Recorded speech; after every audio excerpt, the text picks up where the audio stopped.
Habari gani Mwanakyeo TV, kama ni mara yako ya kwanza tafadhali subscribe na turn on notification. Karibu katika ulimwengu wa siasa. Jina langu ni Mwanakyeo TV.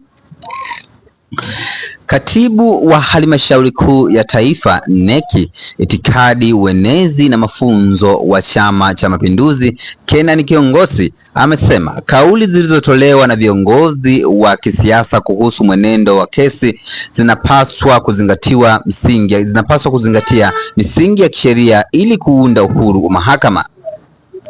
Kiongosi ameyasema hayo leo Jumatatu Mei 4 mwaka 2026 alipokuwa akizungumza na waandishi wa habari akijibu matamko yaliyotolewa na Katibu Mkuu wa Chama cha Demokrasia na Maendeleo Chadema John Mnyika kuhusu kesi inayomkabili mwenyekiti wa chama hicho ambaye ni Tundu Antipas Lissu. Amesema kuwa chama chochote kinachojinasibu kusimamia demokrasia kinapaswa pia kulinda misingi yake, ikiwemo kuheshimu mihimili ya dola na kutoingilia utendaji wa mahakama. Na nukuu, mahakama ni mhimili huru na hakuna chombo chenye mamlaka ya kuingilia mchakato wa utoaji wa haki, alisema Kiongosi. Ameongeza kuwa Tanzania inaongozwa na mihimili mitatu ambayo ni bunge, serikali na mahakama, na kila mmoja unapaswa kutekelezwa majukumu yake kwa uhuru kwa mujibu wa katiba. Kuhusu kauli za kisiasa zinazodai mtu anaonewa kabla ya uamuzi wa mahakama kutolewa, Kiongosi amesema hali hiyo inaweza kutafsiriwa kama jaribio la kuathiri mchakato wa haki. Katika hatua nyingine, Kiongosi amekosoa msimamo wa kamati kuu ya Chadema kwa kutotambua serikali, akieleza kuwa hauchangii maendeleo ya kisiasa na kijamii nchini. Akizungumza pendekezo la kuundwa kwa tume huru kuchunguza matukio ya Oktoba 29, amesema kuwa iwapo kuna taarifa ambazo hazikuafikiwa na tume ya Jaji Chande, iwapo Chadema wanazo, ni vyema zikaifikishwa katika vyombo husika vya uchunguzi ili kusaidia kukamilisha mchakato wa haki. Pia ameeleza kuwa masuala ya ndani ya nchi yanapaswa kushughulikiwa kwa kutumia mifumo na taasisi za ndani, akisisitiza kuwa umuhimu wa kuimarisha uelewa wa masuala ya kisiasa za kimataifa ni miongoni mwa viongozi wa kisiasa.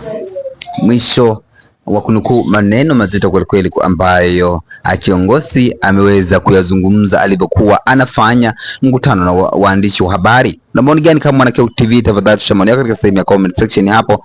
Nitakuja nipitie nione mtazamo gani kuhusu maneno ya Kenan Kiongosi kuhusu Chama cha Demokrasia. Mheshimiwa Mnyika alitoa maazimio ya kamati kuu ya chama chao, ambapo azimio la kwanza liliongelea kesi ya ndugu Tundu Lissu, ambapo walisema kamati kuu ya Chadema imesisitiza kuwa kesi hiyo ya mwenyekiti wao ni kesi ya kisiasa. Mimi ni muombe ndugu Mnyika kwamba ajue chama kinachoamini na kujinasibu kuwa chama cha demokrasia inabidi kiwe chama cha kwanza kuhakikisha kinatunza na kulinda demokrasia ya nchi. Hivyo kinapaswa kujua hakuna chombo chochote chenye mamlaka ya kuingilia mahakama zetu. Hivyo kama viongozi wajitafakari na waendelee kujifunza zaidi ya upano wa demokrasia ambao mpaka sasa serikali ya Chama cha Mapinduzi imeendelea kuishi na kuienzi kwa maslahi ya wananchi wa Tanzania. Mihimili ya nchi yetu iko mitatu: bunge, serikali pamoja na mahakama, na tunajua kwamba kila chombo kinafanya kazi kwa utashi wake bila kuingiliwa. Sasa leo kiongozi wa kisiasa akisema kiongozi fulani ameonewa na chombo kinachohusika na kutoa haki akijasema hivyo, maana yake anataka kuingilia uhuru wa mahakama, jambo ambalo ni hatari kwa mustakabali wa nchi yetu. Mtu anaweza akachinjwa, ndugu mwingine akasema kwamba ndugu yangu hakuchinjwa, ni kesi amepewa atoke. Nadhani wasubirie mahakama iweze kuamua vile ambavyo itafaa. Lakini uchaguzi wa Oktoba 25, ndugu Mnyika alisema kamati ya chama chao imeendelea na msimamo wake juu ya uchaguzi wa Oktoba 25 kuwa haukuwa uchaguzi wa huru na wa haki, na kuwa viongozi waliokuwepo madarakani hawakuchaguliwa na wananchi. Hivyo inaendeleza msimamo wao wa tarehe 12 kutoitambua serikali. Sasa mawazo kama haya sisi tunasema ni mawazo yaliyofilisika. Lakini Jambo lingine naopenda kulizungumza hapa, katika maazimio yao, kamati kuu ya chama chao imeadhimia kuendeleza kuhimiza kuundwa tume huru ya kuchunguza vurugu za Oktoba 29 yenye kujumuisha wataalamu wa ndani na nje. Lilikuwa ni moja ya azimio lao, lakini lazima watambue kama kuna mambo ya ziada ambayo tume ya Jaji Chande haijafanikiwa kuyapata na Chadema wanayajua, basi ninawashauri wapeleke ushahidi na maelezo zaidi katika vyombo vyetu vya uchunguzi ili kurahisisha mchakato huo.